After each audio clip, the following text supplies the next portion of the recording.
And now you can see the Backseat Mogul Show in all its video glory on our YouTube page at roughedge.tv.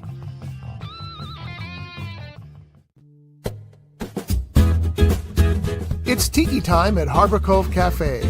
Dive into the tropical paradise at the end of Spinnaker Drive in Ventura with vibrant drinks, delicious bites, award-winning fish and chips, and more. Now featuring extended hours and happy hour, Fridays from 2 p.m. to 8 p.m., Saturday and Sunday from 2 p.m. to 4 p.m. Harbor Cove Cafe, the hidden treasure at the end of Spinnaker Drive. Visit harborcovecafe.net for more information. Showbiz is a cruel and shallow money trench, a long plastic hallway where thieves and pimps run free and good men die like dogs for no good reason. There's also a bad side.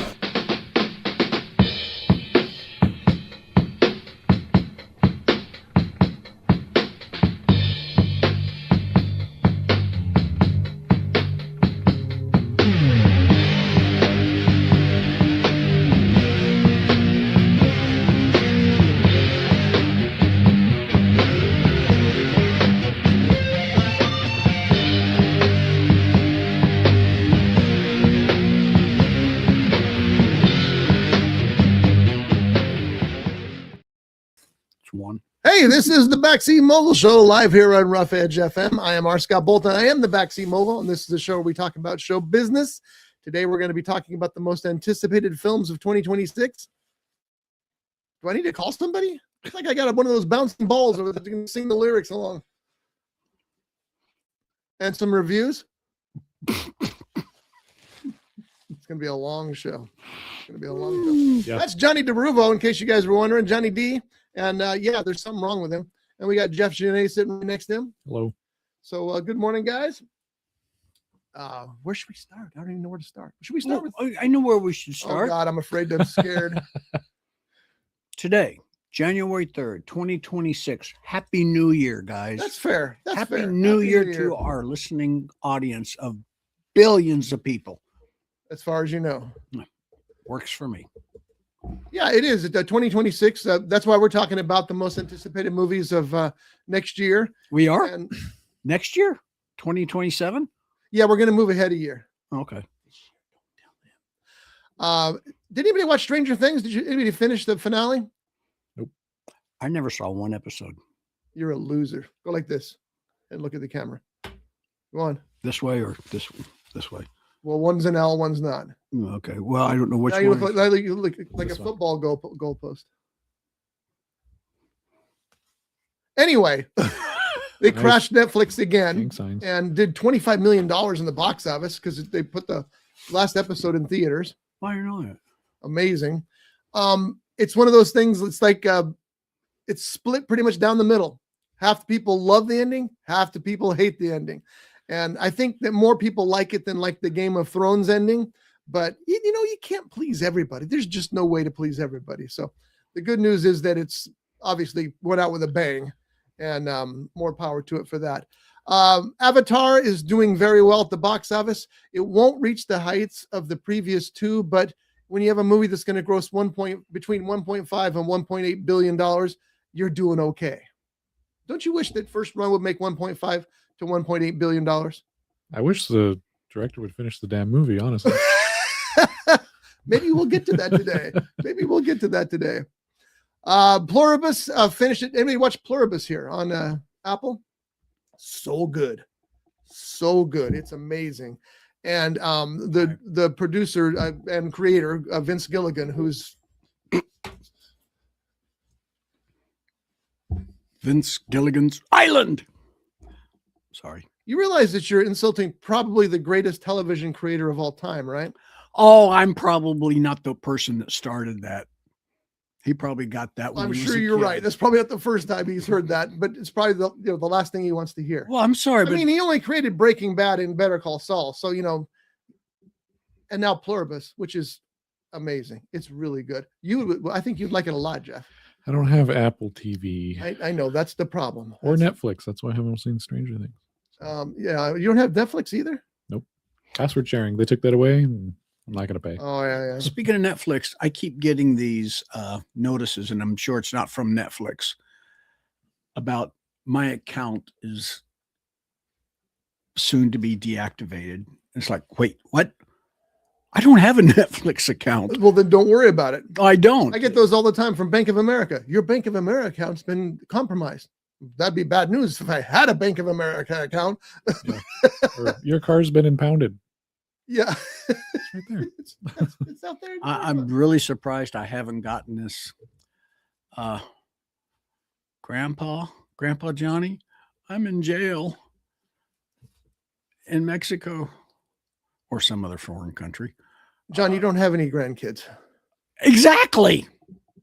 So they're not going to call you for that scam. They go to extremes in that scam.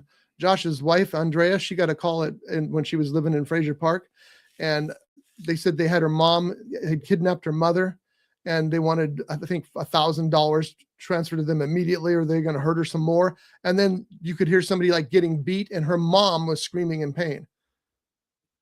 They AI'd her voice.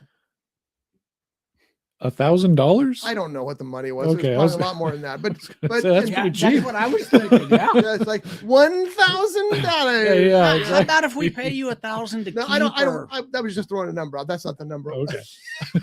But she was on her way to the bank, and she tried calling her mom, couldn't reach her. Called her sister, didn't know where her mom was. She was on her way to the bank to send the money. When her mom finally, what do you want? Why are you bugging me? I'm like, oh, you're not kidnapped, but because they had AI'd her voice, she fell for it. So Yeah, unfortunately, and she's a young person. They normally go after older people with those scams. Not anymore. Now it's across the board, man, and they're getting better and better. I got so many things in my email box this week because it was the holidays that were all scams. You know, I got one from TransUnion. A new credit line has been opened in your account in your name. No, it hasn't. So there's a link in the email which you never click, but if you can hover over it on your PC and it'll tell you the actual link address. It had nothing to do with TransUnion. And then just to be sure, I went to TransUnion, which is what you do is you go to the right account. I went to transunion.com and typed in my name. It says you don't have an account. Yeah, that's what I thought. Mm-hmm. But it's scary out there. So remember back in the days, and every once in a while you still get it, but back in the days you got the email that starts out with "Dearest Beloved" or "Dearest Beloved," and talks about how a person in Nigeria had millions and millions of dollars, but it's in the bank and we can't get to it. But if you give us some information, we can share this, something like that. It's like, well, I used to get those all the time. Our boss, our old boss, and we won't name him here because this is kind of embarrassing. He got a letter in the mail, handwritten letter from that person in Nigeria. And I knew instantly it was a scam because I dealt with it before. And I think Johnny knew too, but no, this could be real. I said, I'm not going to say his name. Call the bank. There's Henry. Call the bank and ask them. So he calls the bank and they're all, no, that's a scam, dude. Don't fall for that. But he was a little greedy. So anyway, before we go any further, I brought in something, as you see. Yes, I did see you walk in with a hat. Yes. Oh, and also a nice Spider-Man hat. Oh, thank you. It's not Spider-Man. I also have. I made a delivery to this guy. And he gave you a shirt? Well, he felt so bad because he didn't have the money for a tip. And he says, "You want my shirt?" And hey. So I took it. Wait. Did he take his shirt off and give it to Not you? in front of me. No, we got to talk. So you literally took the shirt off a man's back because he didn't have a tip. Actually, he took it off his back. Well, otherwise it'd be a different kind of tip. Yeah. It was after I beat him. No. I just thought it was really cool. See, John, some stories you shouldn't share, and I'm thinking this is one of them. I commented on the shirt, and we got to talking, and where I had to make the delivery, it was right next door to a place that I had considered renting a few years back, and we got to talking about it and all that. And the only reason I didn't is because his place is a crematorium, and that's why I didn't do it.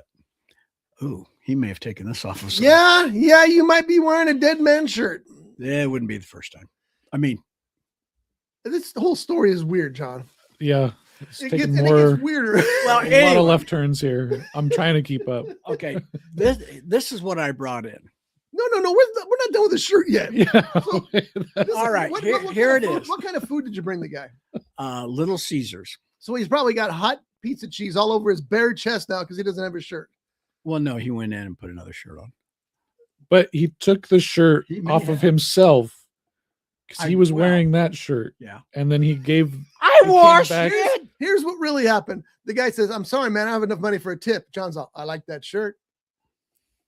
Were you carrying a gun? Did you have your cane? Were you shaking your cane at him? Were you In a talking about this threatening way. renting this You apartment? want the pizza or not? No, it was one of those things where I don't know. no, I'm going to tell you. I don't know about the other food delivery places, but with DoorDash, sometimes You take the the shirts off. driver, yes, the driver has to collect the money from the guy. Mm-hmm. And in this case, he only had enough money for the pizza. And I said, that's fine. Don't worry about it. And in the course of our conversation, because I was told him about how I almost rented that place that was next door, blah, blah, blah, blah. And I noticed his shirt. And then I also noticed he had guitars inside the garage area. And we got to talking. And I said, that's a cool shirt. And anyway, one thing led to another. He kept apologizing that he didn't have enough money for a tip. Uh-huh. I said, don't worry about it. I'm not worried about it. And he says, I'll give you the shirt. And I go, okay. That's so weird. It's just bizarre. It is bizarre. He says, you like the shirt? Those of you who keep emailing me going, "Why do you keep John on the show?" This is why. Anyway, back to what I brought in. Yeah, Besides it's probably time to get to that. besides my Fender shirt, this is Flying Cauldron. Yes, Shelly, it is non-alcoholic. Says right there. It's butterscotch Ooh. beer. Okay, but it's not really beer. Apparently not. And I've never had it before. It's buttercream's Scotch soda. This is it's not really beer. It's like Harry Potter stuff. It's Yeah, like yeah. what's the Harry Potter beer? Butterbeer. Yeah. Butterbeer. That's what this is like. And I saw this. I actually got it on discount. Clearance bin. Yep. And I decided, I'm going to bring that into the show, especially now because of what you're going through. Yeah. So I'm gonna try it right now. What the hell not? drink up, guys. And Um, I don't think those are twist caps. Well, we have 1,000 openers here. Before I get there though, I don't know what's with the rainbow thing that keeps popping up. So we'll have to figure that later. It's only there briefly. So sorry about that. But have you guys seen It's a sensor bar. Yeah. the sensor bar keeps Yeah. popping? I don't know why that is, but Here. anyway, let's. Here. I'm not using yours. I don't know. It's probably been in that guy's shirt. It was in my pocket. Well, I don't know if that's worse. Well, You know what? I'm such a freaking moron. I spend $10 on this table. over oh, they here. are Oh. twist caps. Are they? Yeah. Look. Oh, Oh, they are. Yeah, sure enough. well, That's not how I like to open a twist cap. Oh dear God, don't please, John. I'm begging you. Uh, what are you doing here? What is this? What in the hell? yeah, I used to be able to do it. I don't think I can do it anymore. I've lost so much weight, especially in my arms. There's not enough fat in there to grab hold of it. Kind of concerned at what else you're going to unveil in this show today. I don't know what There it we is. What? It's not worth the effort. Well, it might be. I don't Happy New know. Year. Look at that. Happy New Year. Happy New Year. Happy New Year. Happy New Year. Happy 2026, Year. everybody. Butterscotch beer. Yep, it's definitely butterscotch. That's pretty tasty. Yeah, Yeah. I like that. I like to, whenever I go to Universal Studios, those carts that sell the butter beer, they have like a slushy one and they put like this cream foam on top. It's great. I haven't been to Universal since they got the Harry Potter thing there, and I really want Really? Yep. Mm. I really want to go see that because I am a bit of a Harry Potter fan. You know what I first saw there, though, at Universal Amphitheater before it became all that? What? This is how old I am. My wife and I weren't married yet, and we went to see the Blues Brothers. Oh, I remember that. Yeah, went to see the Blues Brothers at the Universal Amphitheater. That was Nice. a great show. So they did change something though, because in the movie, you've seen the movie, right? A long time ago. They're doing a concert and they welcome. There's that damn bar thing. I don't know what's happening with that, but we'll just have to live with it today. And they say Elwood says, and welcome to all the members of the Illinois CHP out there. Not CHP, Illinois Highway Patrol out there. Well, because it was in California, they changed it to CHP, and they had some guys in costume out in the audience too. So it was a lot of fun. It was very cool. I mean, the best part was when Belushi was talking about how they had noise limitations. Mm-hmm. And he goes, you know whose house that is up there? And because at the beginning, the amphitheater didn't have a ceiling on top. It was just an open amphitheater. He would point up the mountains. He goes, that's Bob Hope's house up there. Bob's always complaining about how loud we are, how loud the concerts are here. So, I just want you guys to know that if you see Kay, tell her that Bob said hi. F-U-C-K, Bob. F-U-C-K. Oh, that's it was a good show. You wouldn't know it from that story, but all right. So let's just move on to I don't think I have any other big news to talk about here. I know there's tons of news out there, but we'll just leave that for next time, because I want to talk about some movies that we saw. We didn't all see a lot, but we saw some things. Jeff, why don't you start? I watched One Battle After Another. Thoughts? Yeah, it was okay. Wasn't my kind of movie. I'm kind of curious as to why everyone says it's like the best movie of the year and all that. Like, it wasn't a bad movie. I thought it was really well done, really well acted. The characters it just are wasn't very for sharp. me. Yeah, it just wasn't my kind of deal. I think it was just because I went into it thinking like, okay, what is everybody hyping about? And I went, That hurts. It does hurt. yeah. The car chase though. At the end, I love that. That was great. Yeah, with the Yes. hill, I kept thinking like, okay, they're gonna pull up. Well, spoilers. I don't know. I don't know. That doesn't go to anything. Okay. I just thought that finisher was great. What she did to end that. And that was a great.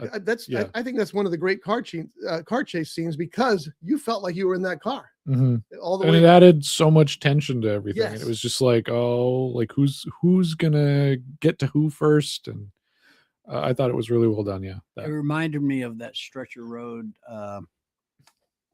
between Per Blossom Highway between Palmdale and Victorville. You know exactly The what you're talking about. roller coaster. Hmm. I remember the first time I went on that. I was in my 73 Corvette. No, I wasn't in that. I was in my 67 Mustang, and we were just flying through there. It was so cool. Mhm. Hmm. So, and now they've repaved it, and it's not as much fun. It's like the 126 used to be a great road. I mean, it was Blood Alley, but it was a great road to drive. And then they widened it. It's not as much fun anymore. It's actually boring. Blood Alley. You never heard that? What is You that? never heard It's that? a great movie about that area. Yeah. I've heard the term Blood Alley, but not about that area. The 126 was there were so many accidents on it back in the day Mhm. that it was nicknamed. A lot of people nicknamed it Blood Alley. Hmm. And it was, I got to admit, if you're in a sports car, it was a fun road to drive on. Sounds like Foothill Road over by the school. Hmm. So many crosses on the side of that road. I did read a book once where somebody had mentioned that I think that part of the 126 is called the Korean War Memorial. Yeah. And the reason is because more people have died on that road than in the Korean War. Well, I don't think that was. That was Dead Dick, your favorite book. You couldn't even know it. Speaking of Wow. my favorite book, Dead Dick, which is by R. Scott Bolton, whose books are available on Amazon.com. And yes, you started this one. That's kind of intentional, so we can get it the hell over with. Yeah. So Valentine's Day is coming up, so make a great gift. Go to Amazon.com and in the search engine type in R. Scott Bolton. That's Cheers. Bolton. Cheers. And I didn't. author. And it'll pull up a bunch of books. You thought I was going to say plethora. I heard somebody on the radio say plethora the other day, and I thought that's the word Johnny's trying to say every week. But anyway, these books, and was there like 20,000 of them out there now? Books that you've written? No, there's 8 or 9. Well, I see that of the 20,000 that are available. There's also 6 that are finished that I'm working. I'll publish one next year. Hey, right. Sorry. Sorry. Yeah. Oh, right. I mean, okay. Much better. But anyway, go to Amazon.com and get Scotty's books. And Halloween is just around the corner. 9 months away, 10 months away, something like that. It's around a couple of bends. And there is a good scary book called Neath, which would make a great book for Halloween time. And there's fantasy, there's science fiction, there's, nuns with guns, and riding a Harley. Oh, so yeah. And then that super nice car that don't tell me that other guy drives. Okay. Richard Kane. No, he doesn't drive. About Satan. No, he doesn't drive the Charger. Dead Dick doesn't drive the Charger? No. It's been a long time since I wrote that. Who of your characters drives the Charger? Bryce Heller. No. Yes. No, he doesn't. You're right. HP Fist. There you go. Pull up. Wow. Oy. You know what they say? It's like Shatner always gets those questions at Star Trek conventions where people, that episode number 63 where you were entering the combination in the safe in order to get the dilithium. What was that combination? And Shatner's all, I don't even remember being there when they shot that. That's how it is with the books. Whenever I start a new book that's a sequel, I have to read the previous book to get back into the mode of things. Anyway, I forget. There's so much going on. And detectives, private detectives. And then, as Scotty said, my favorite, Dead Dick, about a 1940s private detective who dies. And his soul ends up in the betwixt, which, by the way, I heard that the other day, that term, that it's not I word. didn't make the word up. I didn't say you did. Kind of. Right now, you're accusing me of theft. Well, I did not. Can you wrap this up? Okay, go to Amazon.com and order Scotty's books. You get them. Some of them are on Kindle. All of them are on Kindle. Some are paperback. There's a few that are hardback, which I prefer. I wish they all were hardback. But you get the book and come to the studio, and Scotty will sign your book. You can be a guest on the show. Yeah. And if it's a Kindle, he'll sign your Kindle, which will be kind of weird. But anyway, Amazon.com, our Scott Bolton books. There you go. Good enough. All right. Jeff, what did you see this week? Other than you saw the one battle after another, which I can't believe I finally got the title right, because that's title confused me from the beginning. The one battle, a battle after another battle, whatever it is. But it's you liked it, but it's not the hype's kind of over to you. Yeah. I'm with you 100% on that. Yeah. And it's going to win Best Picture, I think. I really do. It's got the momentum. Yeah, I feel like it will too. I don't know. It just wasn't my thing. I think it's got to get something, or at least be nominated for makeup. I did not recognize Sean Penn in that movie. I didn't realize it was him until I'm reading the end credits. I'm going, that was Sean Penn? I'm not sure he had that much makeup on. It was just Sean Penn. Am I wrong? Maybe because of with the short no hair. Prosthetics or anything, right? I don't know. Until the end. But I did not recognize him at all. Yeah, that was weird. He was great in it. Yeah, he was. And Benicio del Toro was great. Great. Leo was great. Everybody's great. Whoever played the daughter was great too. Yeah. I enjoyed her. But it's one of those movies that's very dividing and very intense, because it's Paul Thomas Anderson. The funny thing is, it's probably his least intense picture of all the movies he's done. It's probably compare that to There Will Be Blood. Great movie. Oh, it is a great movie. Yeah. But you'd never want to see it more than once. I don't. It's grim and it's intense. Not tense, but intense. TPs. Anything else you saw? My wife and I started watching Twin Peaks. Which one? We just got through the first season, and we finished the last season last night, and then my wife didn't like the cliffhanger. She didn't want to leave 24 hours in between. So she's like, we just need to go to the second one. So we started the second season, and we got about halfway through that episode, because the first episode of the first season and the second season, they're both like over 90 minutes or something. So it's kind of a lot when it's 10 o'clock and you've had to deal with the child all day. So did they reboot that series? No, it was a continued continuation. Yeah. Oh, The okay. show, and the Showtime version is by far my favorite, because it's just David Lynch was always confined by network television. Showtime, he can do whatever the hell he wants to, and they let him free reign, and he free reigns it. It's just nuts, crazy, and I fell in love with it at that point. So what you guys watched, what you and your wife watched, was the original network series. Yeah. Okay. There is one scene in the network series they talk about a lot that chilled me to the bone at the time, and that's the first time you see the villain. He's crawling across that couch. Mm-hmm. That scared the living hell out of me the first time I saw that. Mm-hmm. And then to find out that they didn't have an actor for that role. That guy was like an electrician or something on the set. Mm-hmm. And David Lynch was, look, you're going to be the guy. And okay, I mean, how does that life change that quickly for somebody? That happened to me on After the Shock. I was doing craft services on this movie, and it was about the 1989 San Francisco earthquake, Oakland earthquake, whatever it was. And we were filming down in LA about these scenes where the bridge had collapsed on a bunch of cars. And they had this one actor who didn't show up for continuation of these special scenes. And they're going through the cast, and they saw me and go, "Want to be in the movie?"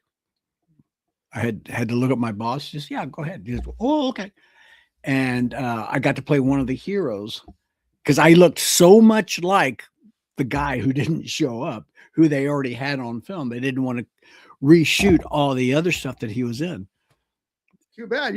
Your whole career path could have changed. Yeah. And I did get a bump in pay that day. Well, I would hope so. A huge bump, but I got to admit, it was fun doing that. Actually being in front of the camera as opposed to being behind the camera.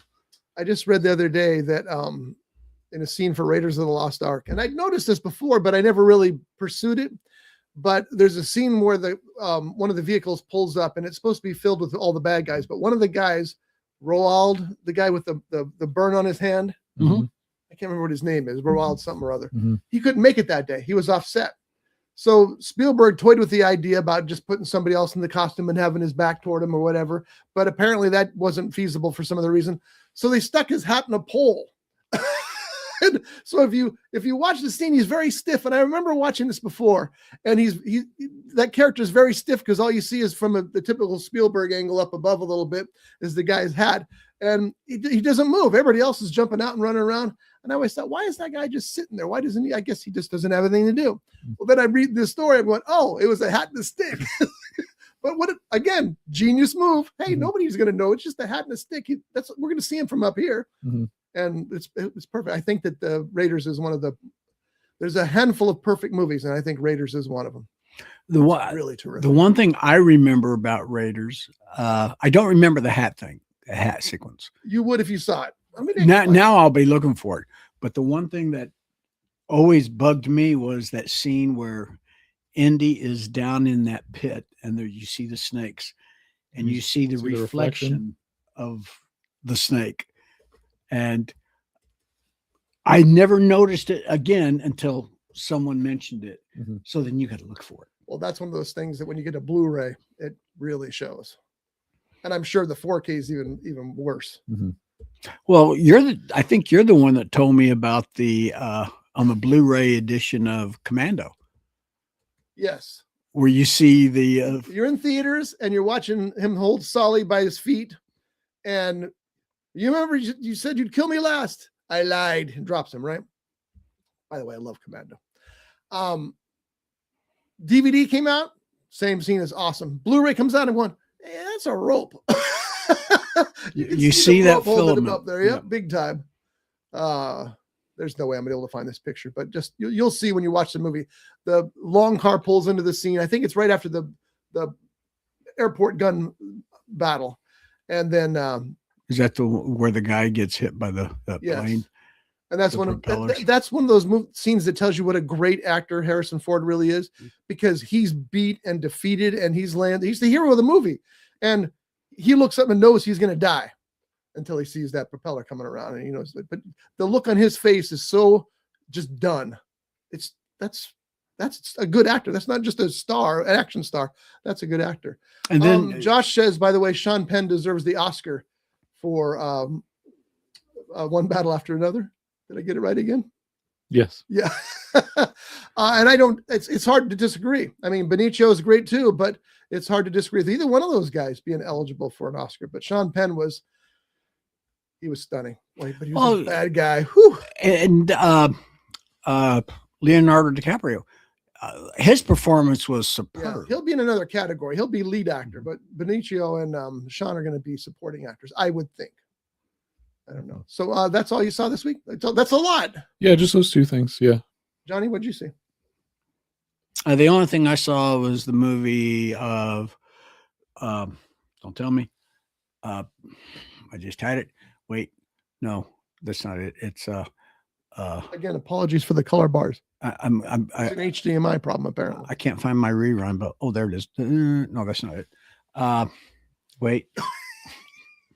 Next time, use that. Do a pistol to move that head. Yeah. What the hell did we go see? Well, since you brought it up, is it as bad as they say it is? We'll find out now on the Backseat Mobile Show. Brought to you by Pele Utu, Reno's only traditional tiki bar.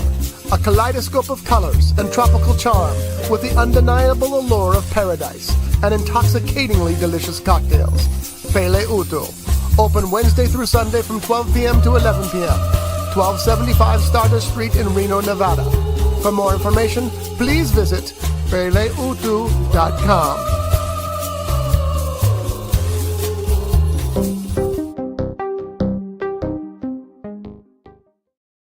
I didn't want to say anything, and then I thought it was John. I'm insulting Jeff. I didn't meant to insult. It's like, that's not me. Again, apologies again for the color bars. I got to reset the computer. Apparently, it's an HDMI issue, so I'll fix it. It's an HDMI issue, so I will fix that later. What's that stand for? So, you don't have to Harvard Democrats meeting in secret. The S is silent. Well, that figures.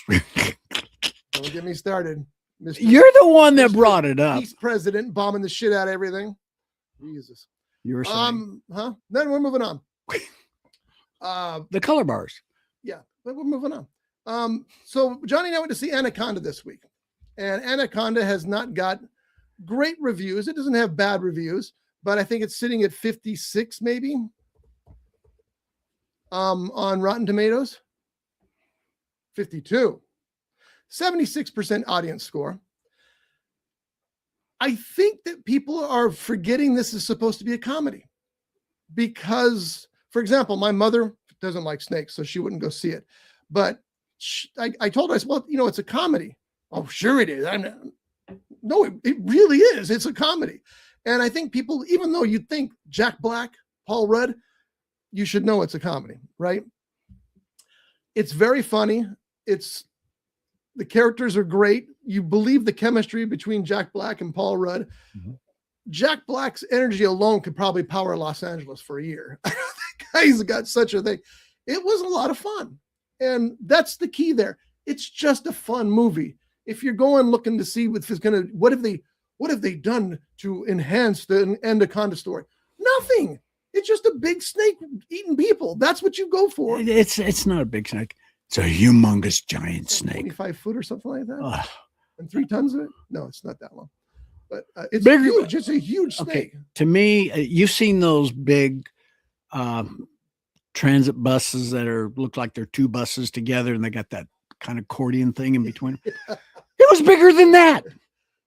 Its size varies. That's kind of part of the humor, by the way. Oh, okay. Because I'm like, 25 feet is not super big for a snake. Because there's reticulated python can get up to 32.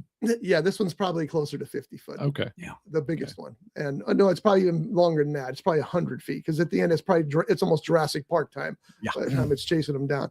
Mm. But it was funny. It was silly. It had its warm moments. I don't get why. Well, I do. The critics didn't want to like this movie from the beginning. Let's just be honest, you know.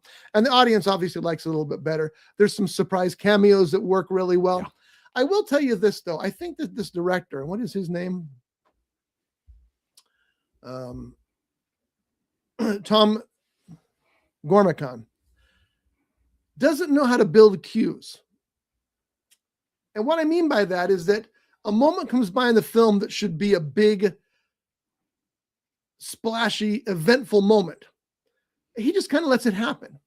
It's like, no, you needed more here. You needed to go, wait, look at this, not just continue telling your story. Because a couple of times I felt let down because it just happens. It's like, no, there should have been more impact here. And there wasn't. But it's a small claim. Again, it's not meant to be art. It's meant to be entertaining. And it certainly does that. What's his name again? Tom Gormican. What is he known for besides this one? Gormican Productions. Oh, there you The go. Unbreakable Weight of Massive Talent, which was great. Did you see that? Mm-hmm. Yeah, that's a fun movie. For me, I thought this movie was one of the funniest movies I have seen. If all last year, because we saw it last year. Really? I said one of the funniest. So. That was him. That was you. Uh-huh. That was you. It wasn't me. This time, maybe. But those others, that was you. Okay. I don't know about that. I have maybe one or two. By the way, we're talking about stomachs growling, not other things. Ooh. Not. That's a good story. You got stomachs that are growling. It's not that they're growling. There's something in there that's growling. And apparently it's the guy sitting next to him too. He's got one too. Oh no, it's aliens. Oh, it's not aliens. This is why everybody's not a writer. All right. That's all you saw last week?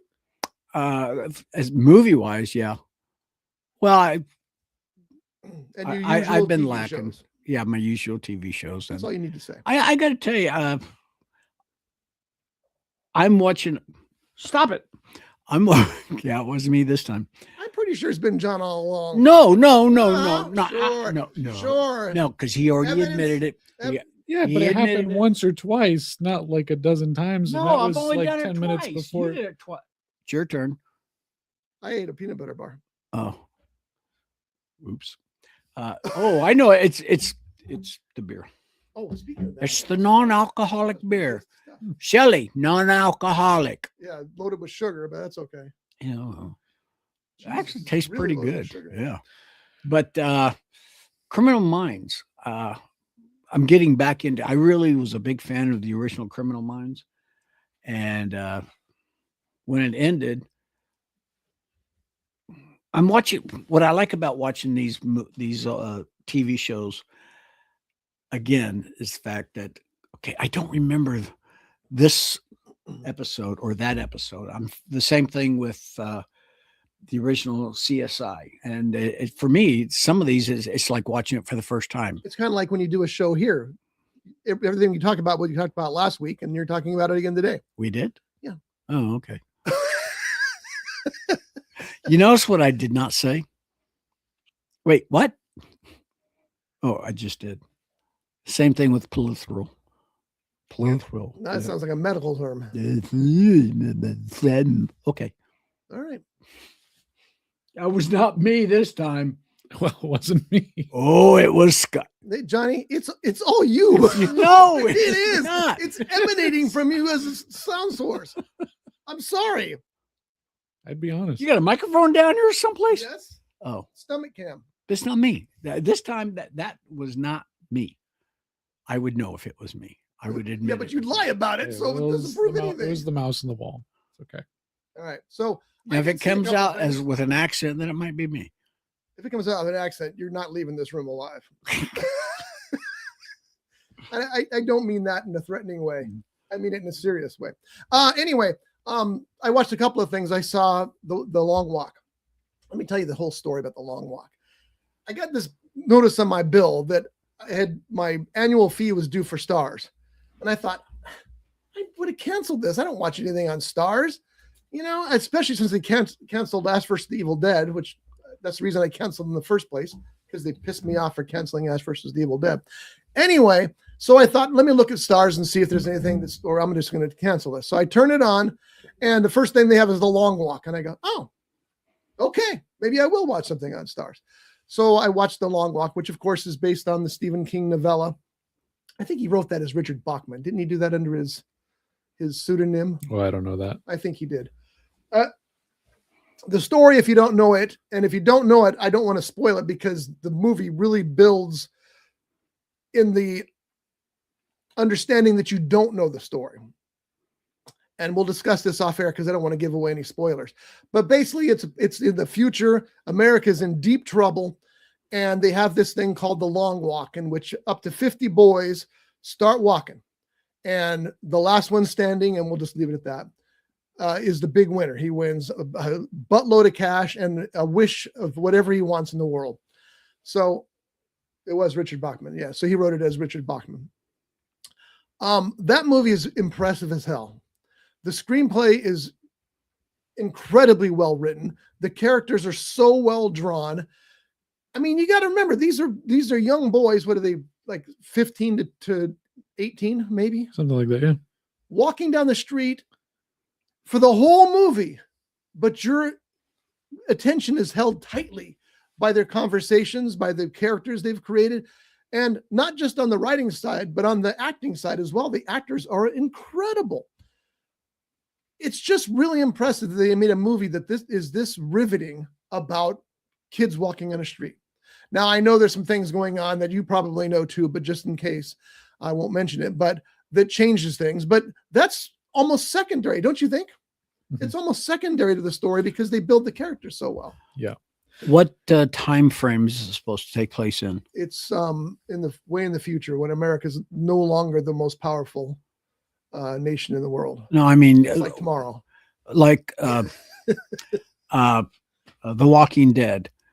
Does it take place in sort of like that, not with zombies, but not kind of like not that bad apocalyptic type? Yeah, not that bad, but kind of, right? Just like, I guess, like kind of like Hunger Games. You know how Hunger Games is like post-revolution kind of, but they're a little more wacky and futuristic. This is more like if something were to happen like today, this is like 5 years down the line or something. So those in charge are wacky and sadistic. So it's pretty much the same thing. It's okay. Like today, And Josh brings up a good point. The Long Walk and The Running Man were both based on Richard Bachman books, which of course were Stephen King books. And they kind of deal with some of the same themes, but I think that there's no comparing the two movies. Running Man was at best a fun adventure movie, action adventure movie, and The Long Walk is much more. Mm-hmm. Yeah, I went into it thinking it was going to be one thing, and then it ended up being another thing, and I love the movie. Yeah. I just like the way that they went about it. How'd they pull it off? I mean, it's one of those things that on paper you'd think this isn't going to work, but man, did they nail it in the film version. Yeah, it was great. All the actors were fantastic. And well, like I was mentioning earlier before we started the show, that the main guy, David Johnson, fantastic actor. Amazing. Yeah. I mean, I feel like he was a great actor. That's all. He's definitely the heart of the movie for sure. For sure. And the heart and the brain, actually. Mm-hmm. And then, like you said, the other characters are just as incredible. And plus you got Judy Greer and Mark Hamill. You can't go wrong. They're just amazing. So anyway, I was very glad that was on there and made my Stars. So Stars, you owe The Long Walk, because I would have canceled you for if that wasn't up and on there. But now I'm willing to give you a year to come up with another movie that basically boiled down to I'll pay $35 a movie this year. The other thing I watched, and Johnny will be interested in this one, is I went and I watched Whatever Happened to Baby Jane. Wow. Found the DVD at a thrift store. I watched it again last night. It's 1962, I think, is when it was made. Betty Davis and Joan Crawford, who play both women, are older now, of course, but they were both stars in their time. You see John, he's writing down Whatever Happened to Baby Jane. And now one of them is in a wheelchair and cannot fend for herself because her legs are basically paralyzed. And the other one's taking care of her. So both of their lives, their creative lives, are ruined. And bad things start to happen because the one who's taking care of the one who's injured blames her for losing her career, even though it really isn't the case, even though it really is the case. I know that's confusing, but trust me, when you see it, you'll know. This movie is really, it's funny because the two big horrific reveals in it, you've seen so often that, I mean, in clips from this movie, that they're not big reveals anymore. It's like, you know what's going to happen because you've seen this in award shows and other places they've shown clips. The real star here is the two actresses. They are mind-blowing, especially Betty Davis. It's mind-blowing that Joan Crawford is pretty much in bondage through this whole thing. I mean, she's treated really poorly, and she does terror really well. She stops getting fed. So it seems like she's wasting away before your eyes. You see this in the film, not just from a makeup perspective, but on her performance perspective. Betty Davis, though, you know, she was nominated 11 times for an Oscar. And never won? Never won. No. Wow.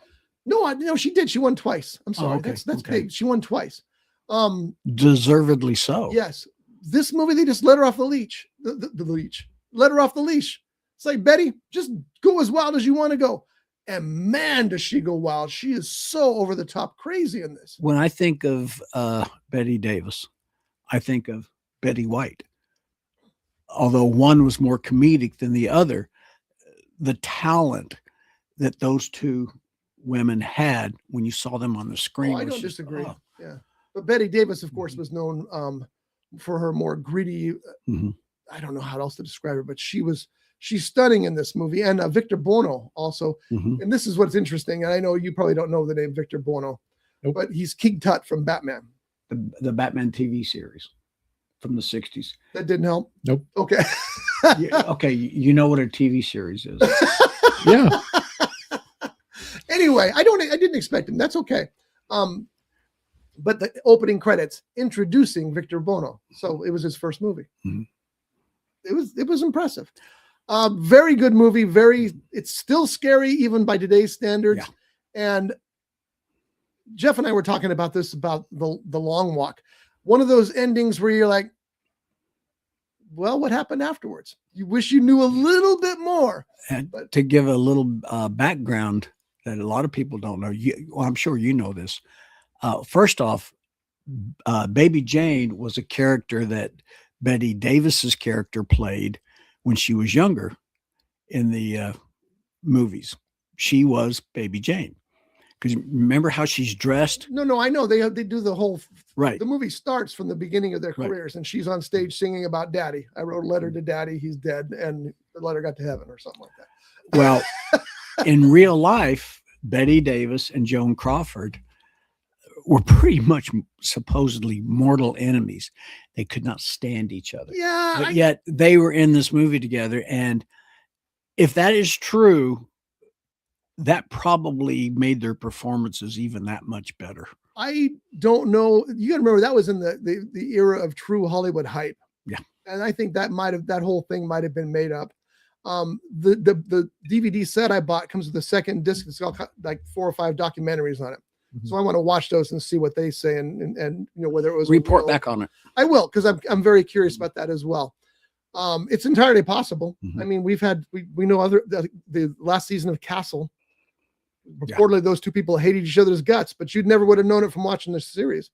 Again, apologies for the color bars. I don't know what's going on. But anyway, it's very good. And if you want to see something with Betty Davis going just completely nuts, this is the picture for you. It's very, very interesting picture. So That's always As a matter of fact, the Oscar, isn't she the one that named it Oscar I think you're right. Betty Yeah. Davis named it. It looks like my uncle Oscar. or something? Yeah, either her husband or her uncle or somebody that was related to her, and it stuck. It became Oscar. I think that's true. Little Hollywood trivia there for you folks. There will be a test sometime in the future. Okay, what else did you watch? I ain't taking no test. I'll tell you that. That's all. That's all I want. I just wanted to get those out there, and then trying to figure out what I'm going to watch next week. We got a whole new season. Well, we'll talk about that. Let's move on to the next step, which is the most anticipated movies of 2026. Jeff, you got anything in particular you're looking forward to next year? Dune 3. Dune 3. Jeff's reading his palm, as you can tell. He's a fortune. Yeah. Dune 3, huh? Yeah. Spider-Man, Brand New Day, and The Odyssey. Oh, I'm looking forward to that one. Odyssey's going to be interesting. It's going to be very interesting. I mean, that guy knows how to tell a story like nobody else, and he better, because that's not an easy story to tell. I recommend you watch Ulysses before you see the Odyssey, because the Odyssey, I don't want to call it a retelling. Ulysses been retold a billion times. Yeah, but Ulysses actually starred Kirk Douglas as the main character. I'll look for that. That'd be interesting. And it was a very good movie. So, but I'm really looking forward to the Odyssey from the trailers I've seen, and two of the main people in it. I really enjoy those actors. And I would recommend "Oh Brother, Where Art Thou," which is also a retelling of the Odyssey. Did you know that? No, I did not. Yeah. So, what do you think? John Goodman only has one eye. We'll just leave it float there. All right. So anyway, I got the top 22 movies, and only because I didn't want to do all of them, because this was a list of the top 100. We got time. We don't. This show, we don't have any time restraints as far like we used to have. No, it's only so long Jeff and I can put up with you. Wait, what? So I said it. I actually said it. So I got the 22. I wanted to do 20, but 21 was really cool and 22 was really cool. So I went into those. So top 22 most anticipated movies this year. I took this list from Internet Movie Database, because I figured these are the real fans. These are the people who want to see these movies, not the people that studios want you to think must see the movies. Does that make sense? Yeah, sure. Close enough. Okay. It does to me. So number 22, I know that Jeff and I are interested in this one, and I know John is not, is 28 Years Later, The Bone Temple.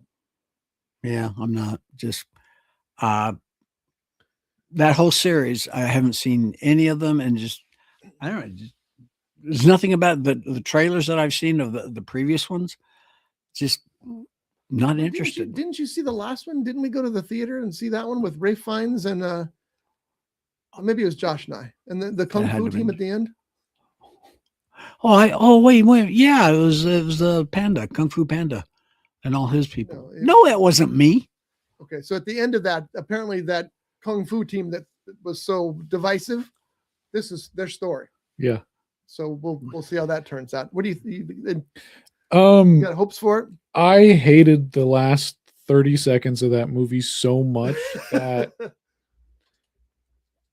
that movie was so good on its own, and those last 30 seconds ruined it. You can fight me on that. I don't care. I hated that last 30 seconds. I got so pissed off. I don't care. I don't want to see this movie because of those people, but I think I will go see because I kind of just want to know how it ends. I'm kind of that person where it's like, oh, I started it, I might as well finish it. So I think I will, just out of curiosity and the want to finish what I started. But God, I hate those people so much. That last 30 seconds sucked. Yeah, it's completely throws you out of everything. You're literally sitting there going, what the actual F? It's so different than the rest of the movie. Yeah, and it's like the people who are defending it is like, oh, you wouldn't understand. It's because they watch. It's because their childhood they watch that show and that's what they're emulating. It's like, okay, well, in the beginning of the movie, you showed them watching Teletubbies, and their Teletubbies ain't doing flips. If they were better, if they were showing Power Rangers on the TV show at the beginning, maybe your defense of the ending would have been a little more easy to swallow, but it doesn't. You can't defend it. It's like, oh, well, you're not British. Okay, whatever. I shouldn't be. I don't care. If you're limiting your audience that much, then it's not working. Yeah, I have better food over here. I don't care. Josh says he disliked it too in the chat room. He said, I disliked it too, though I think it was a Dawn of the Dead throwback. And I can see that. In the climax, the guy in the poncho taking his blood pressure level. That's true. That was like that. And the kid did play with a Power Ranger toy. So yeah, I did notice that. And some people were saying that that's how the kid was interpreting these characters, that they were flipping and like, because they were like heroes to him. But at the same time, it's like, well, you didn't really make that obvious. You had such seriousness throughout, and there was no imaginative scenes on the kid's part, right? That having something like that just at the end, kind of, there's no connective tissue between it. And this just dawned on me here. The film style changed as well, because it was this horror movie up to that point, and all of a sudden it was a kung fu movie. And it felt like kung fu filming. They were dressed as a famous British DJ. And DJs are best known for their fighting off zombies. The kung fu moves. That may be the connection, Josh. You may be right, but it just felt tacked on and growth. Anyway, number 21, and I can't believe this is 21 because this is probably my most anticipated movie of the year. The Adventures of Cliff Booth. Now, this is the sequel to Once Upon a Time in Hollywood.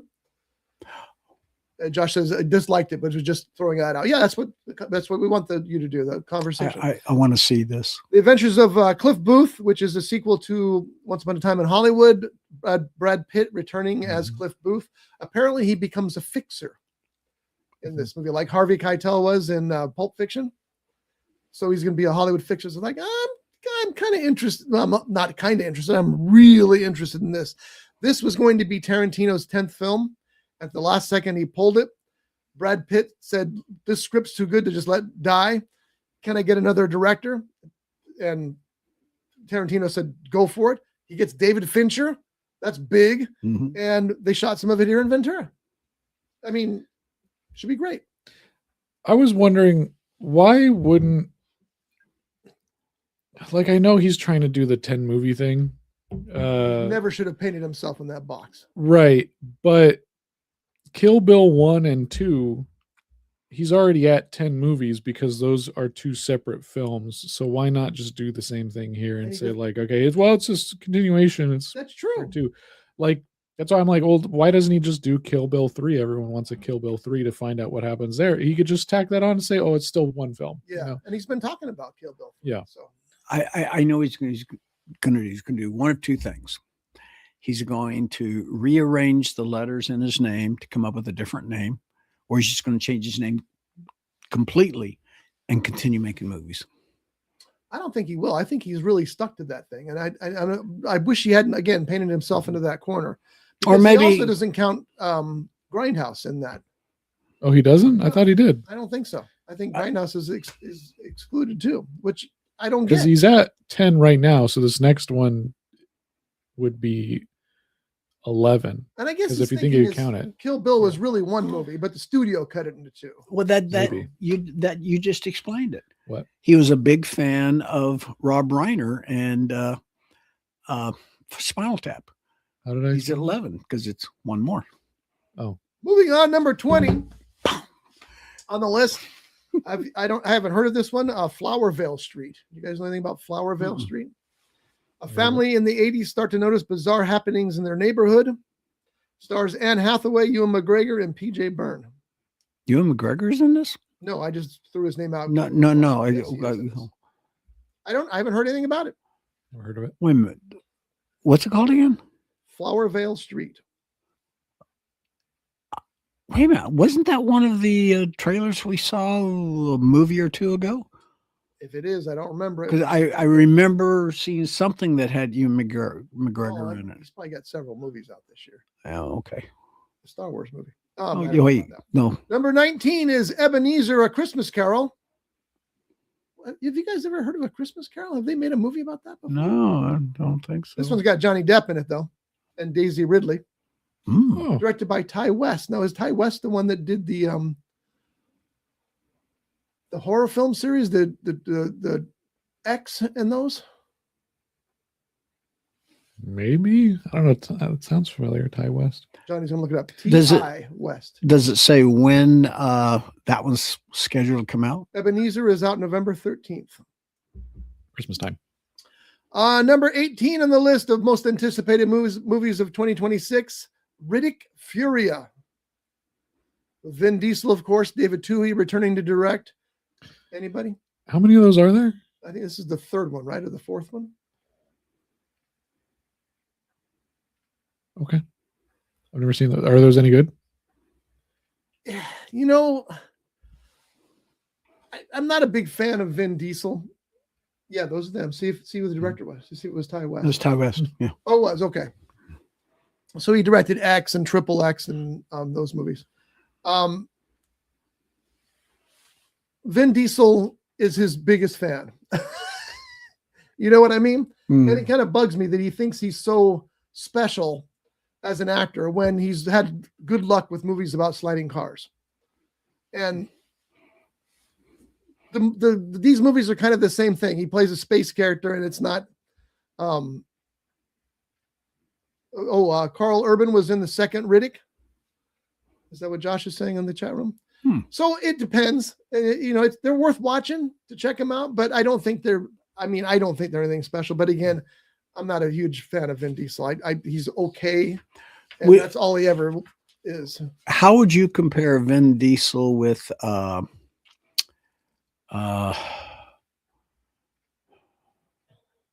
forgot his name. Bob Hope?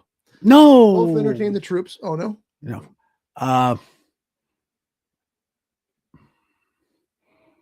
That one actor who was married to that gorgeous model who was in Limiting the... Yeah, This is way I down. know it. And he abused her, and she finally dumped him. He was married to Kelly LeBrock. Steven Seagal. Yeah. Comparing Steven Seagal. There's no... No. Here's what I'm getting at. You're talking about... For me, it seems like they both take themselves way too seriously. Yeah, at least Diesel's got a little talent to hang his thing on. I was a big Steven Seagal fan at the beginning because he was this underdog, and then all of a sudden he thought he was God's gift to acting and writing. You know, my favorite... The Vin Diesel's way up here. My favorite movie that Seagal did was... How did we get here? Yeah, I don't know. It was that one where he gets sucked out of the airplane, which means he was only in the movie like maybe 20 seconds. I just can't believe how badly that first movie, Above the Law, is great. It's a great movie. And then the second one had a couple of moments. I mean, a sack full of pool balls beating bad guys up. You got to love that. Under Siege was not bad. I mean, no, that's Under Siege and Under Siege 2 were both okay. But modern stuff. Oh my God. Anyway, the thing that makes me mad about him is he's one of those guys who he was at an award show. Maybe it was the Oscars, because I know he's been on there before. And there was a writer in the audience trying to come up with some lines. And Seagal stopped because she happened to be a good looking writer. And he said, "You having some trouble there?" She goes, "I'm just trying to think of some," and then I saw a video on this. "I'm just trying to think of something for this particular piece." And he goes, "Well, let me take a crack at it. I'm kind of a half-ass writer." I'm going, "You're like a quarter-ass writer is at best." Anyway, bothered me. You sure that wasn't part of the script? No, it was backstage footage. It wasn't. Oh, sorry. It was like news footage. Number 17, Evil Dead Burn. Ooh, wait. New Evil Dead movie. Apparently it's about mummies this time, because according to the notes here, the plot is under wraps. Does it say who's in it? Wow. Yes. That's it. Luciana Buchanan, Hunter Doohan, and Sheila Yakub. Okay, why? What? If it's an Evil Dead movie. Josh says Seagal did a zombie movie where he had to sit down most of the time, very noticeably. That sounds like the modern Seagal. It does. Jeff, not so much, but I like the last Evil Dead. I know, but if Ash is not in it, then why? Who says Ash isn't in it? You just said who's in I it. said who they're telling us is in it. Oh. So is this a continuation of the last one? I would guess so. Okay. I would guess so. My only thing with the last one is they had a whole apartment complex to work with, and they had the plot set up. We need to get from the top floor to the bottom floor, and then they only had one. They limited themselves so much in that film. So I also like the blatant advertising of in the very beginning. Why did they park that chipper here? Because you're gonna need it later. yeah. Yeah. But I still enjoyed it. It's different than the other Evil Dead movies. It doesn't have Bruce Campbell, so it doesn't hold a candle to those. But it was still fun. Number 16 on the list, Send Help. The new movie by Sam Raimi. Stars Rachel McAdams, Dylan O'Brien, and Bruce Campbell. Speak of the devil. You guys know anything about this one? We watched the trailer 2 weeks ago or something. Trailer looks good, doesn't it? So yeah, I'm excited about this. Where she turns the tables on her boss. Mm-hmm. And plus, it's been a while since Sam Raimi did a picture. What was his last movie? I know he's produced a lot, but Doctor Strange, was that the it might have been. He did? Yeah, might have been. Number 15 of most anticipated movies of 2026, Mortal Kombat 2. Carl Urban, Ludi Lin, and Jessica McNamee. Anybody? If Carl Urban's in it, I'm going to watch it. You watch the Mortal Kombat movies? I thought the first one was fun. Yeah. I don't know anything about the games though. I've never played them. I thought the first movie was fun too. I was pleasantly surprised. So looking forward to this one. What was the last movie that Raul Julia? Yeah, that he did. Was that a Mortal Kombat movie? It might have been. Yeah. I don't remember. Because I just remember feeling sad because he was perfect Adams. Oh yeah, Gomez Adams. He was perfect. I mean, if you were to put him and John Ashton together as those characters, it's like, oh my God, they're both so great. Raul Julia was so good. He was. Everything he did. Number 14 on the list, Focker-in-Law. Yes, it's one of those from the original. What was the original titles of those movies? Meet the Fockers. Meet the Fockers, yes. This one is directed by John Hamburg, stars Robert De Niro, Ben Stiller, and Skylar Gisondo. This sounds kind of interesting because apparently somebody's marrying into the family a female who's very strong-willed. And I think it'll be fun to see a strong-willed female go up against Robert De Niro because he's, you know, how Robert De Niro is in those movies. He's about strong-willed as he gets. So I'm looking forward to that. That should be fun too. Number 13 on the list, Lee Cronin's The Mummy. I was going to say there's another comment. It was Street Fighter. Street Fighter. Thank you, Josh, doing our research for us out there. I don't think I saw Street Fighter. I did. Well, you can see the new one that's coming out this year. Is that on the list? It might be on the list. We'll see. I didn't know there was a new Street Fighter. Who's starring in this one? A lot of people. Really? A lot of people. It's an interesting cast. Okay. A lot of mothers' little kids who aren't so little anymore. Okay. John's always got the earthy comment to go. Lee Cronin's The Mummy. Are you? What are your hopes about this one? The plot is not under wraps. Is this number 4? No, this is not. A retelling. This right? is a reboot. Blumhouse. This is the Blumhouse one. Blumhouse has not done a good job. Well, I mean, I haven't been a fan of their horror movies for quite a while. Did they do The Wolfman? They did. And then they did The Invisible Man, which I haven't seen, but I heard is good. But I mean, I don't. That's The Invisible Man. I haven't seen him. Oh, okay. I didn't catch that. It's actually pretty good. Yeah. It is very good, by the way. You would enjoy it. It's more of a thought movie than it is a horror movie. But No. you'd be surprised. Okay. The last Invisible Man movie I saw was the one with Kevin Bacon. And I enjoyed it. It was a long time. I'd need to see it again, but from what I remember, I enjoyed it. So you don't have a lot of high hopes for this. No. Yeah. When I hear like Blumhouse and Darkverse and Universal Monsters, I don't get a lot of hope these days just because they haven't. They don't really know how to handle that Yeah, franchise. that's too bad. Yeah. Because they've got here's the keys to the kingdom, and you screw it up. Yeah, it's like I don't know. And then you look at, like Nosferatu or Frankenstein, and it's like, well, this is what Universal should be doing.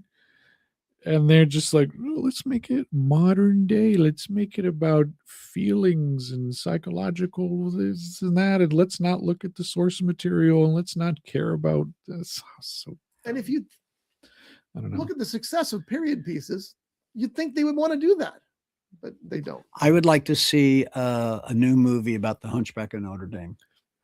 Yeah. I remember. That would be Bell Ringer of Notre Dame, or Disney will sue us. Well, that's true too. But when I was a kid, I entered a contest, a model building contest, and the model I chose was the Hunchback, and it looked so good. Except for the owner of the store who put on the contest, gave the award to his son, who did a lousy job. So yeah, I cleaned that up. You've all heard this story. Frankenstein. Yes. I hadn't heard that story. That sucks. Oh, That's terrible. It was Good for terrible. Jeff. And I listened to the show. I had that so detailed with the blood coming down his back from the whip marks. Oh, wow! That's funny. I still remember that model. Okay. Anyway, I'd like to see a retelling of that. I would like to see that too if they did it completely differently and made it. It sounds like it would be cool. And I got to tell you, I think if with makeup on the face, Alan Richardson could play the Hunchback.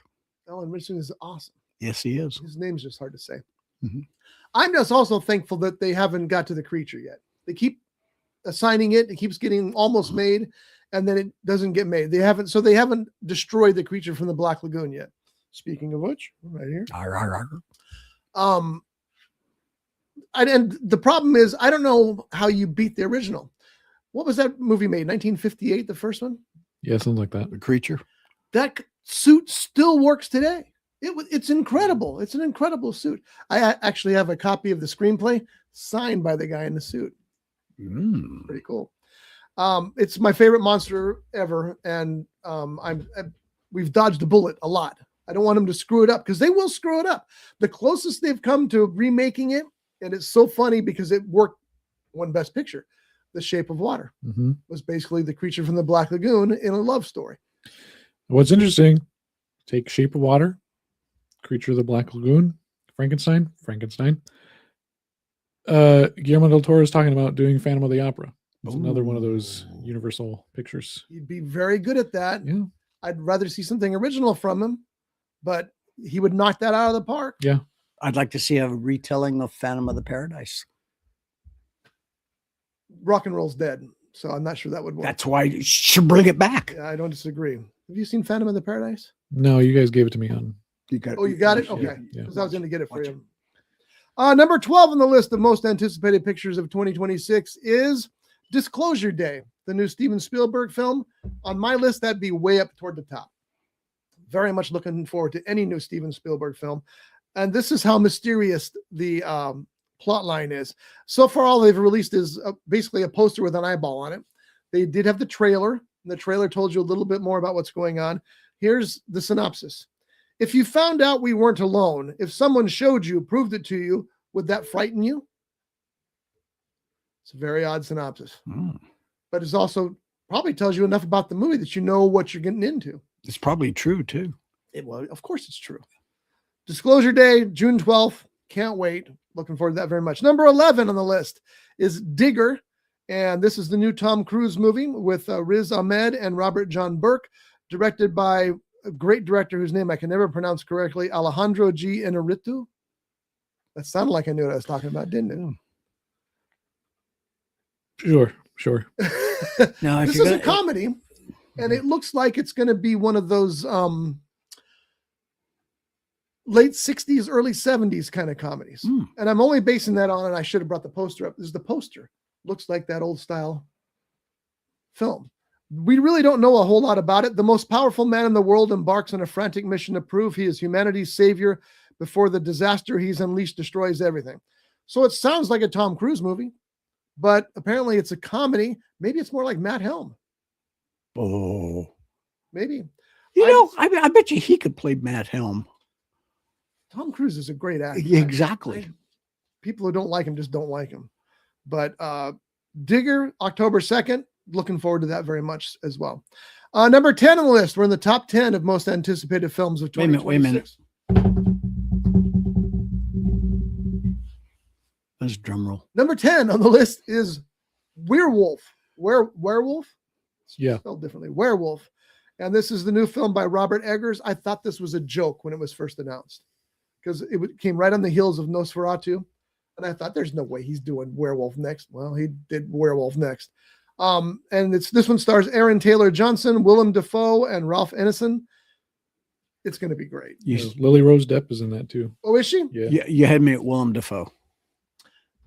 I mean, what the guy did with Nosferatu and what he's done with The Lighthouse.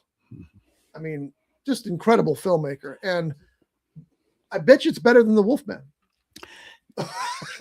Now, The 2025 one? Yes. Oh, absolutely. I'm sure we'll see way more in that film. okay, now we know if it's traditional werewolf, we know what a werewolf is. No, we don't. Werewolf. Where It's a good thing I don't have my cane with me. or your Or your gun. L's. Or your gun that you got that shirt with. Yeah. Hey, you want my gun? Hey, listen, for somebody who walks with a limp and a cane, I chased that son. Oh, hi. No, not in Get to Ohio. the werewolf part. The new movie that's out called Primate. Isn't that about someone who? It's about a monkey. Well, ape. Oh, I thought it was about Monkeys have a tails. person who is reverting back like a werewolf. No. A wolf. No, It's about an ape that's I didn't know that. yeah, it's a. Remember how that lady who owned the chimp went crazy and like ripped off her face or whatever. Oh, I remember that happened to a guy.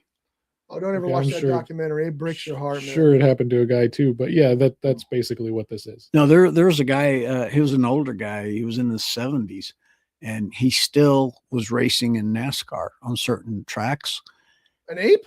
No, the guy. Speed racer. And Speed racer. Yeah, that was it. And No. Chin Chin. as a matter of fact, the funny Go. thing is, his Chin chin. car was white.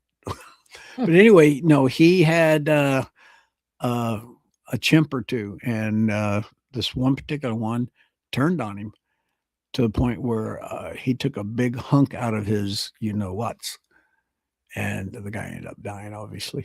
Yeah, chimps, they're not, Oh yeah. they're very powerful. And when they get mad, they Yeah.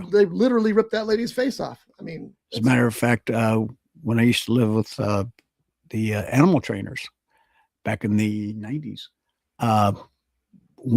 they used to bring home Tonka T. We always called him T, and he was a chimpanzee. Oh, he was the coolest little guy, but strong. Oh my goodness, he was strong. well, yeah, that's the whole point. That's what Yeah. Primate's about. Primate's about one of those apes. And it's, have you seen the new trailer for it? Or I've they have seen the new trailer. No. they have audience reactions. So they got, Oh yeah, those. it's actually, it looks like fun. Hmm. So, anyway, Josh says that Werewolf is written in Middle English. Hmm. So that'd be kind of interesting as well. Thou art the werewolf. I don't know if that's Middle English or not. And now I'm doing accents. So please shoot me. Now, if you're going to do it, thou art the werewolf. I don't know. What do you think? Well, it could be one. So you just put marbles in your mouth. I can do it as a Scotsman too. Number 9 on the list of the most anticipated movies, Moana, the live action version. It might be a Mona. Now see, now we get no signal. I don't understand that. Well, I gotta research. I wonder if it has anything to do with the weather. It It might says be. it's HDMI, an HDMI issue. So Oh, fix that. I thought maybe it was. Anyway, you'll probably go see Moana because your daughter will want to go see Moana. Oh, maybe not. So, everything in my household, we don't do live actions. Oh, My daughter, however, she doesn't really have an interest in live actions anyways. She watched the live action Stitch, and she was into that for a little bit, but she prefers the cartoons. oh, good. she's very particular on Moana. Moana was one of those movies she watched a million times. I mean, she would watch it like 3 times a day. Like Lion King was that for me. Yeah. And when we went and saw Moana 2, was it last year when it came out? I think so. Or something like that. She did not enjoy it. When it came on to Disney Plus, we're like, "Oh, do you want to watch Moana 2?" She's like, "No, I want to watch the real Moana." And then she just watches the first one. She doesn't watch the second one. So I think she's like very particular about the story. So I don't know if she'll want to watch the live action. I don't know if that's because of me, like staying away from live actions, but I let her watch if she wants to watch it on the TV or whatever. I'll let her. We just don't, do it in theaters. She's just not interested. Yeah. Which I thought was funny because I didn't like Moana 2 either, because it was literally a TV show that was just the first 4 episodes. They didn't want to. Is that true? Yeah, they didn't want to throw out the TV show, so they outsourced it to like a Canadian animation company, had them stitch it all together, and then they put it in theaters. And you can tell because everything is very episodic. They complete this, they complete this, they complete this, and at the end of the movie, she gets like some TV, like they do in TV show cartoons. They give characters special powers that mean nothing. Yeah. They do that at the end of the second film, and it's like, what are we doing? And then I looked it up after. I'm like, this felt like a TV show. It was a TV show. Yeah. And it made over $1 billion, right? Yeah. That's nuts. Yeah. Hopefully that doesn't encourage Disney to do that, but that's Disney. That's what they do. They just, whatever sells, they immediately gravitate to that. My kid caught on. So years and years ago, Scotty and I had that conversation, and pretty much what he said was, if it puts butts in the seats, they're going to make it. That's true. And for theater's sake, I can't deny them that method of business, but it doesn't help the art of film. And that's why I don't go see live actions, because Yeah. I just don't want to encourage them. Exactly. Yeah, so. All right. So number 8 is Peaky Blinders, The Immortal Man. Anybody familiar with Peaky Blinders? I know I probably should be, but I'm It was a not. TV series, a British TV But series. have you seen it? I know what it is. but I did watch, when I had that network, I did watch a lot of the episodes, and I really, really enjoyed it. I hear it's good. It's period piece. Mhm. Yeah, it's like in the 30s, 40s, something like that. No, before the Like 40s. I think it's in the 30s. It takes place in the 30s. oh, I thought okay.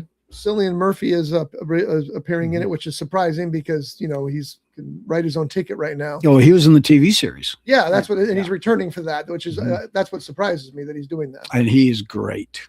Number 7 on the list is Narnia with Daniel Craig, Emma Mackey, and Carey Mulligan. Greta Gerwig directing. I'm there. I don't know if I am. Have you seen the Narnia movies? Are you? I Familiar? read most of the books and I had seen all of the movies, and I liked parts of The Lion, the Witch, and the Wardrobe, and I really enjoyed Prince Caspian, but I hated Voyage of the Dawn Treader. I think it's actually one of the worst movies I've ever seen in my entire life. Wow. I'm interested in what she's gonna do with it, but I hear she's gonna like make it like a rock and roll like piece or something like Okay. that. I don't know. It's like there's been a lot of weird things coming out about it. Well, she's a weird director. They hire her to change things up. It seems like it's going to be changed up, but they've greenlit all. What is there? 8 books? Greenlit all 8 already. Wow. They said just do them all. So they're anticipating it being Yeah. successful. Daniel Craig, of course, I'm going to watch it. And I don't disagree. Usually I'll watch anything Daniel Craig's in, but these movies I've only seen trailers and never lit a fire under me whatsoever. Maybe I'll check them out. Did you ever see the Golden Compass? We had that discussion before, I have not seen it either. and that was Daniel Craig. And Is that part of the Narnia series? no, It's its own thing. there's a lot of controversy about the book and the movie, There's controversy but about everything. I didn't these care. days. I enjoyed the movie. Mhm. Anyway, Narnia, number 7 there. Number 6, Star Wars, The Mandalorian and Grogu. Yeah, I'm really looking forward. Oh yeah. Sigourney Weaver. We got Sigourney Weaver in a Star Wars movie finally. Pedro Pascal, Jeremy Allen White. So it's a great cast. John Favreau directing. The trailer looks great. The trailer looks like a Star Wars movie. And we really need a Star Wars movie. Is there a trailer out? Yes. We'll watch that before we. I haven't seen that. Yeah. it looks like fun. It looks like a Star Wars movie, and they need a Star Wars movie desperately. The thing that's weird, and I don't know if you guys agree with this or not, but I kind of follow Josh's take on this because Josh loved Star Wars, and then the Disney series started to come out, and all of a sudden he hated Star Wars. Well, first of all, he hated the prequels. Then he hated the Disney thing. He liked Grogu, hated the next one. Liked Skeleton Crew, hated the next one. And it turns him completely off on it because it's so bad when it's bad. But then when it's good, it kind of brings him back. So is that how you guys kind of feel about it too? Yeah. Although I grew up with the prequels, like that, everyone had the originals. Yeah. And then I had the prequels. So I enjoyed them when they were coming out. I never hated them. They're a little slow at points, but A New Hope is really slow. So, I mean, I always enjoyed them. I liked Force Awakens. Is that the first one of the new series? Yeah. Hated Last Jedi to the point where it was like, all right, I'm done with Star Wars. This sucks.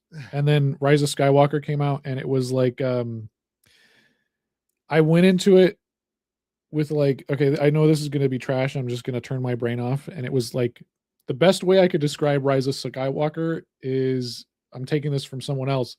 It was written by the coolest kid on the playground, like the coolest 12-year-old or whatever. That's what Rise of Skywalker was. Cause it's like, well, imagine there's 1 million Death Stars.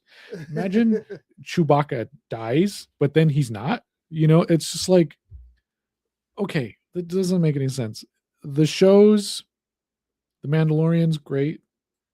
It kind of tapers off. I've heard that too. I haven't seen the second season, but I feel like they're just kind of building up to other things. Well, the movie for starters, I guess. Yeah.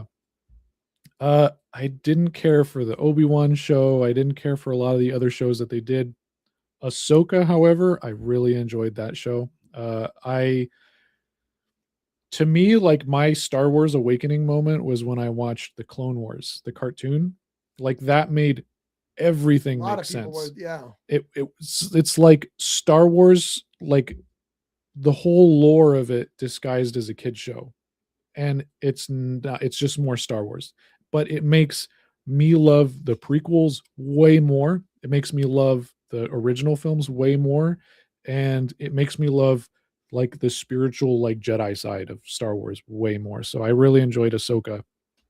Because it's a continuation of the Clone Wars and Rebels and stuff like that. And I think that's what they need to be doing, is just like more of that lore building. And do you think they'll figure that out? Do you think Disney will figure that out, or they'll just keep moving on their current path? I don't know, because they have Dave Filoni and Jon Favreau doing it, which they helped with Well, Dave Filoni was the guy who did Clone Wars. So he, that's why you have these reoccurring characters from it. But I just feel like the writing in some of the places kind of sucks. Like maybe they need like a direction with it, or maybe Disney's stepping in and saying like, hey, do too much, to the point where, they're kind of losing track of what's going on. Like, I just feel like there needs to be a set path, so. I don't know. Josh, by the way, I misspoke about Josh. He did like the prequels, so I was wrong on that. It's the sequels he can't stand. So yeah, so he did like the prequels. I misspoke. That was just me. He also said, I feel like Filoni gets high in his own sullig. I don't know what that means. That must be a Star Wars reference. I mean, I can see that, like, especially with the how he's throwing in multiple characters from the Clone Wars and stuff like that into this. I feel like the charm of the Clone Wars was that there was just all these different people and stuff like that. And there's connections. Yeah. But I do agree with that. I think that reoccurring characters are a little too much, especially, I think that's what my problem was in the later seasons of Mandalorian, was it's just like, okay, well, this is just another, like, okay, Boba Fett's in this person's in this person's in this. He's meeting everybody. It's like, slow down a little bit. Yeah. These cameos count. I did like the Book of Boba Fett, or was that the title? A lot of people were very disappointed in the Boba Fett series. They expected so much more. Honestly, I did like most of, if not all of the TV series Star Wars stuff. What I didn't like about is how they ended them. It's like, what do you mean they're not going to make another one? Mm-hmm. And then when I found out the Mandalorian series was going to be a movie, so I was looking forward to the movie, but it doesn't look like there's going to be a continuation of the series. I hope there is, because I really enjoyed Mandalorian. Well, it all depends on what works, what people are watching. So anyway, we'll watch that trailer before you leave today. We'll put it up here on YouTube. Number 5 on the list, top 5 most anticipated movies of 2026 is Toy Story 5. That's why it's so hard to say. Toy Story 5. They're going to screw this up eventually. And I hope it's not this time, because I think the first 4 are pretty decent, right? Did I see 4? I'm not even sure I saw 4. I'm trying to remember what 4 was. Which is the one with the claw machine at the end? 3. That's the last one I saw. So I haven't seen 4. The first 3 are fantastic. They should have left it there. They kept going with 4. I don't like 4 because the worst theater experience I've ever had in my entire life was for Toy Story 4. So it kind of put a bad taste in my mouth. I don't know if I'll see 5 in theaters. I'll wait till it comes to streaming. Yeah. Just because of theater experience. My problem with Toy Story 4 was that Pixar wanted to end it at 3. And Disney said, no, you're not going to end it. You're going to make another one. And Pixar said, no, we're kind of done with that. We're going to move on to something else. Mm-hmm. And Disney said, then we'll just do it ourselves and release it, because they have that right now since they buy them. And we'll just do it ourselves. And Pixar went, can't let that happen, because you know what it ended up with. It'd be one of those direct to DVD to streaming pieces of garbage.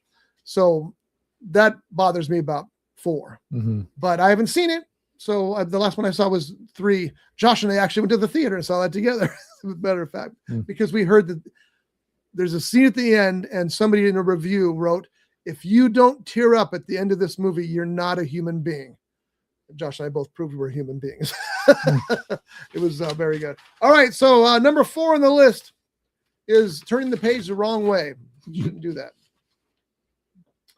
Number 4 on the list is dun, dun, dun. Spider-Man Brand New Day. Now, you talked about that earlier. That's starring Sadie Sink, Zendaya, and Tom Holland. Why is Sadie Sink first? Okay, I thought there was maybe a reason I was missing. I'm trying to catch up on the Spider-Man movies. I just finished Spider-Man Far From Home. Okay. Again, dumb monsters. Come up with better monsters. This is one of the things that Josh had said about Star Wars. If you've got Star Wars money for a Star Wars series, don't have bad special effects. There's one effect that I know ruined the series for everybody, where apparently there's a motorcycle jumping over a building, and it was clearly CGI. And Josh, correct me if I'm wrong on that. And it was so bad, it's like it takes you out of everything and ruin. There's no excuse for Star Wars having bad special effects. Mm-hmm. The money is there. Spider-Man, that's not necessarily bad special effects, but be more creative with the monsters. Mm-hmm. I'm talking about the elementals. Mm-hmm. Like, they're just dumb. Yeah. But that was the thing, is like, I kind of give it a pass because it's like they were fake in the end. Yeah. And it was all Mysterio.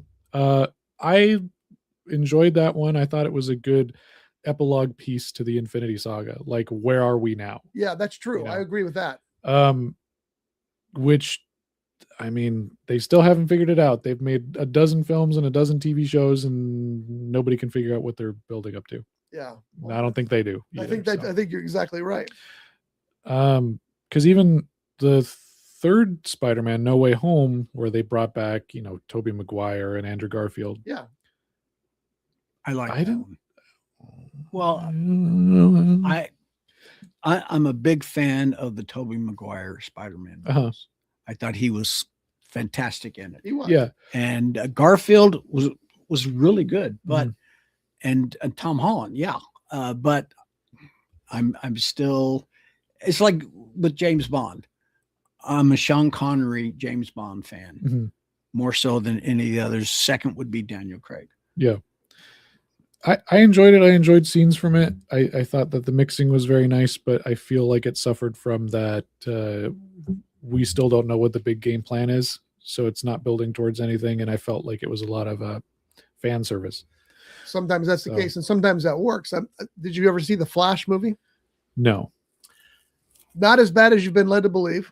Mhm. Not good, but a lot of fan service that entertains you throughout. I mean, Yeah, Nicolas yeah, Cage in the that's Superman that. costume. That's exactly it. Like that's Yeah. how I felt with No Way Home. Yeah. It was good. It was fun, enjoyable, but just seemed like fan Yeah, service. it's filler. This But good one, filler.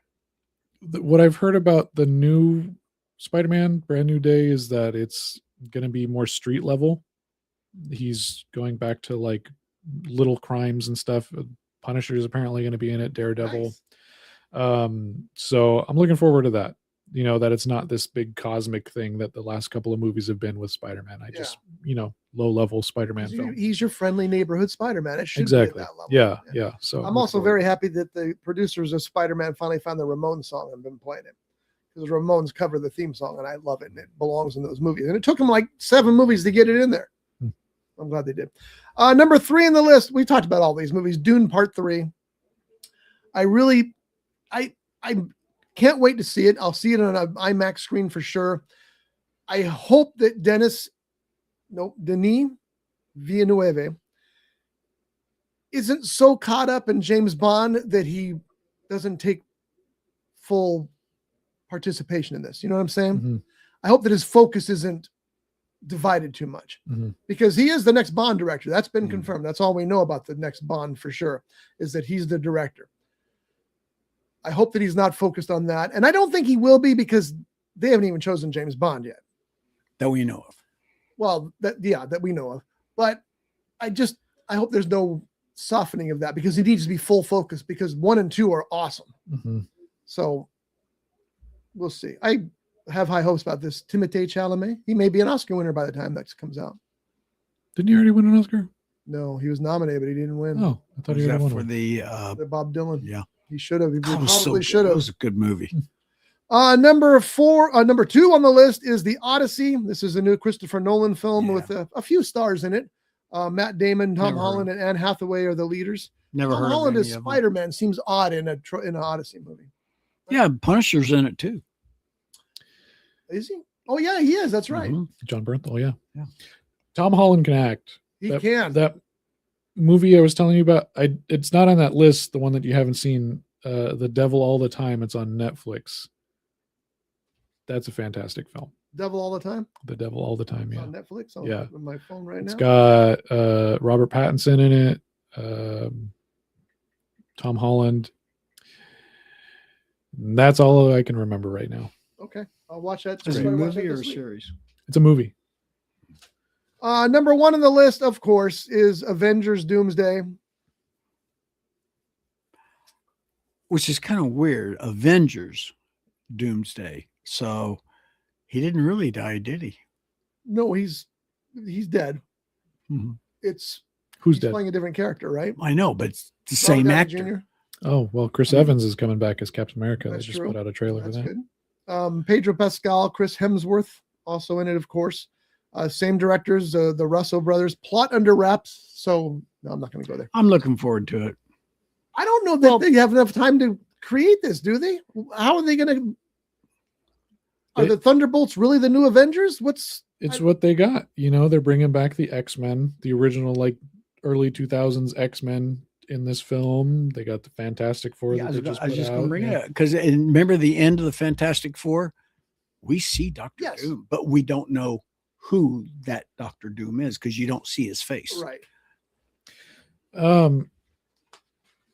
I'm like hyped for it because it's an Avengers film. I'm curious to see what they do, but I just feel like, I mean, since Endgame, I'm not sure where they're going with anything, and they don't either. And it feels like this is a bit rushed and it wasn't built up to. Like, I mean, That's my the thoughts first exactly. 10 years, Thanos, we knew was coming. There was just slowly building up with the Infinity Stones. Here's another Infinity Stone. Here's another Infinity Stone. There's so much building to that by the time Infinity War and Endgame came out, it was like, we're never going to see a cultural phenomenon like that again in our lifetime. Yeah, I think you're right. And I just feel like the ball was dropped for this. Maybe they needed to take a couple of years off and figure out what they were going to do, because everything that's come out since then has just felt like nobody knows what's going on. Well, there was the Hunter movie. That was good. I actually liked it. Those kind of, I never really read the comics, but I enjoyed the movie. Well, Craven was Sony, so that has nothing to do with this. It's still part of the thing, though, right? And by the way, Craven wasn't as bad as they said it was.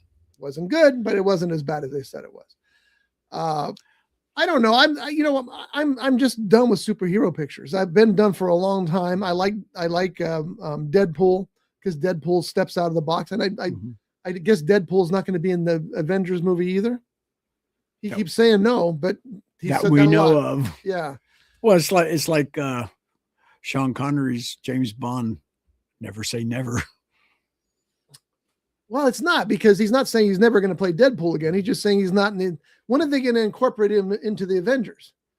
And they haven't yet. I mean, they avoid him. Remember in that movie where he goes to the Avengers headquarters, they're all hiding from him and whatever. And there's only two of them that he interacts with. You know, the metal dude and the metal dude, Colossus. Yeah, the metal dude, and the chick. I can't remember what her character was. Yeah, you can't either. Good.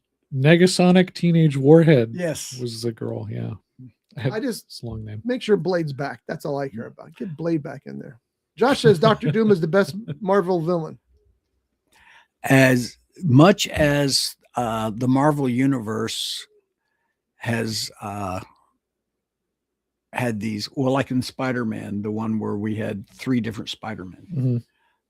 They came from different universes.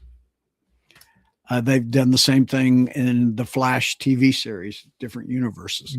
And the Flash movie too. Yeah. Well, they could bring back Tony Stark from a different universe. Well, that's what everyone's thinking is going to happen, because after Doomsday is Secret Wars, and Secret Wars is in the comics is like all the universes collide and there's everybody. But the thing is they've already brought a majority of those old actors back into the Marvel movies. So I don't know what we're looking forward to there.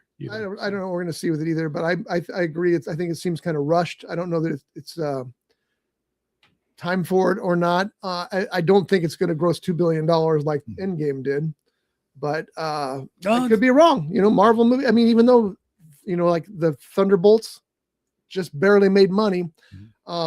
Craven lost a ton of money. I know it wasn't part of that thing, but it's still part of the Marvel universe. They need a big hit, and I don't know if that's why they're rushing this. This isn't Marvel, but it is Robert Downey Jr. I would love to see him come back as Sherlock Holmes. Well, that's in the works. I've heard about it. Is. Yeah, they've been talking about it.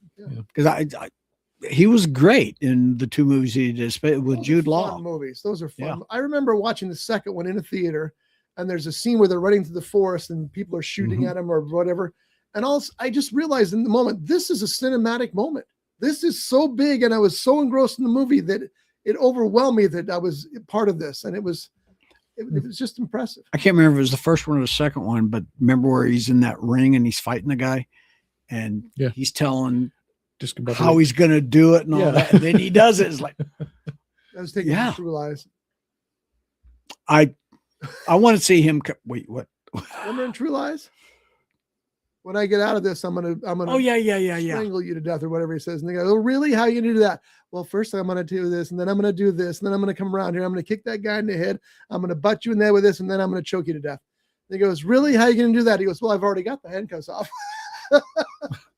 It seems to do exactly that. It's kind of like Jack Reacher. Oh, Jack Reacher. Yeah, I love me some Reacher. That's my vengeance porn. Okay, if they do you think they will, or maybe it is in the works, another Reacher movie? And who's going to play Reacher? Well, there's only one Reacher now. I mean, Alan Richardson just nailed it.